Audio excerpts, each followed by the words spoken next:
morning. By a show of hands, how many people here have recently heard or given a great speech? I see a couple of hands up. Oh, most hands. Give yourselves a round of applause. You guys are engaged in public speaking. Well done. When I first started out with Toastmasters, I didn't know a lot about giving great public speeches. Over the last couple of years, I've had a chance to learn a lot of tips. Today, I want to go over 5 tips with you, which I think will help you to recognize great public speaking as well as give great public speaking. Let's start out with tip number 1. When you start out in the Competent Communicator Manual of Toastmasters, what you do is you begin with the first 3 speeches. And the first 3 speeches work on your content. You're trying to figure out how you're going to put yourself in this speech. In addition, you're talking about how you organize a speech with a good introduction and good points in the middle that are easy to follow with transitions all the way to conclusion. And also you're going to talk about how to get to the point, how to make that individual point. So when I summarize those things, I can go on for hours and hours talking about all the things that I want to do just in summary. You can spend days and weeks going through the details that you can find out through experience and through reading those first 3 projects. But here's 2 things that have really stood out for me for the first 2 tips today.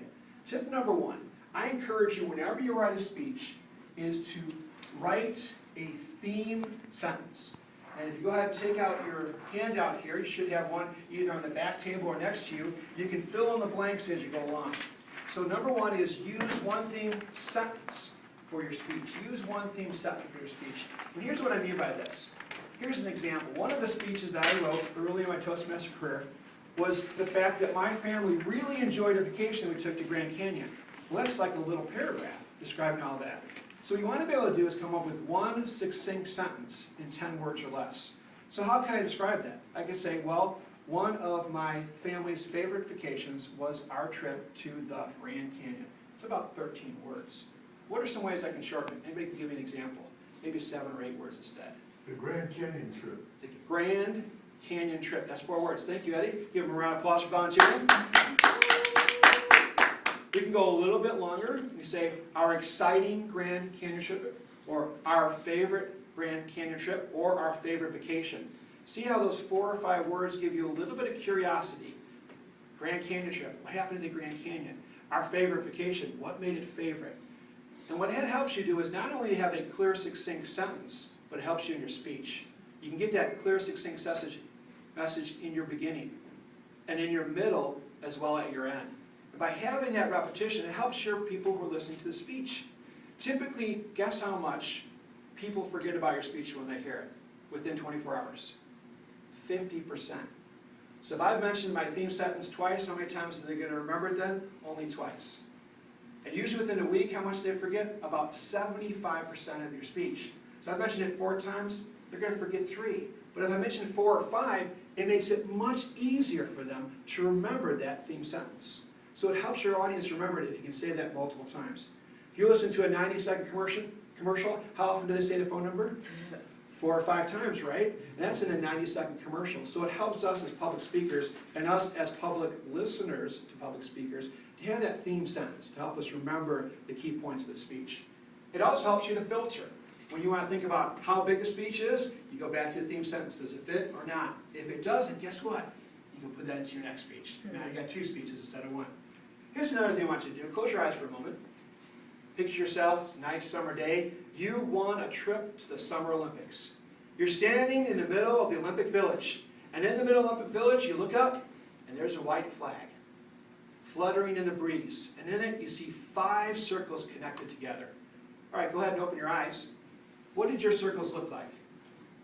Tammy, what did you notice in your circles? The colors of the circles. The colors, excellent. I thought she would say that. And here I have what the Olympic flag looks like. You have different colors representing the different continents that send people to the Olympics.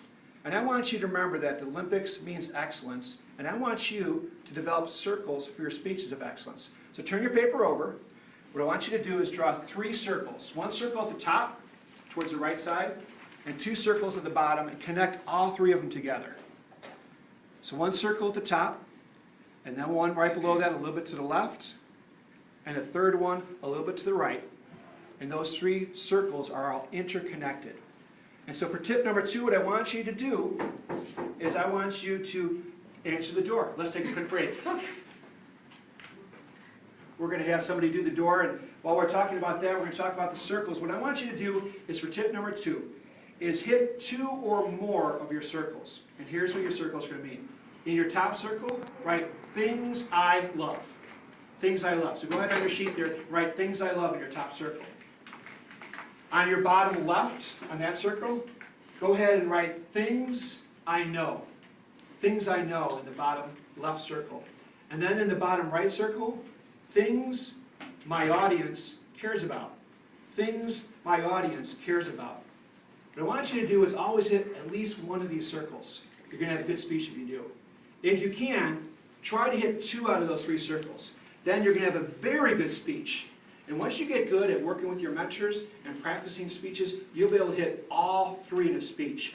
And then from a content-wise, you have a great start for your speech because you're hitting all 3 of those circles, things that make for great public speeches. Now let's talk about the last 3 tips. We talked about content. Let's talk about approach. If you get your cheat sheet out here, 3 things I want you to practice are movement techniques. Number 1, move with a purpose.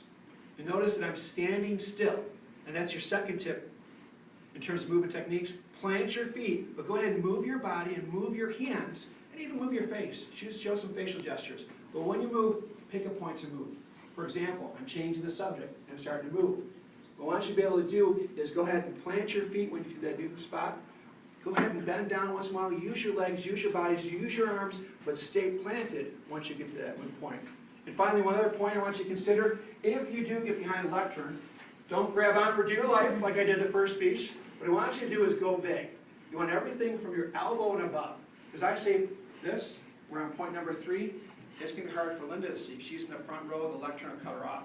If I start doing hand gestures right here, it's hard to see that. But if I do gestures out here, above my elbows, we're on point number 3, it makes it easy for everybody in the front row to see, as well as everybody in the back row to see as well. So those are the first 3 tips I want you to consider.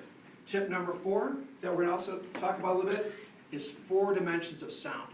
When you talk about 3 dimensions, there's the x-axis, your y-axis, the z-axis, which gives you depth, as well as that time axis, which moves you from point to point. Do the same thing with your vocal variety. For x-axis, what I want you to consider is, go ahead and change your volume once in a while. Make it a little softer. Or use your outdoor voice once in a while and go a little louder. For your y-axis, the one going up, consider raising your tone. For example, I could say, I went to the library today. You went to the library today? Yes, I went to the library and it was exciting. Same word, 3 different tones you can use for that. The other thing which I try to do is vary your speech. I often get very stuck on going real fast in my speech. When I'm trying to use for that y-axis and that z-axis, those different axes, is also vary my speed in my speech. And finally, when you talk about that extra dimension of your speech, that 4th dimension, use sound effects. Pow! Bam! Even a little whistle once in a while to add that extra dimension. And if you want to try it, want to get brave, even use somebody's voice, your mom's voice, your dad's voice, or even else once in a while, you can pick out your John Wayne pilgrims and use one of your favorite heroes in your speech. So I've given you 4 speeches. Let's go ahead and finish up that 5th speech.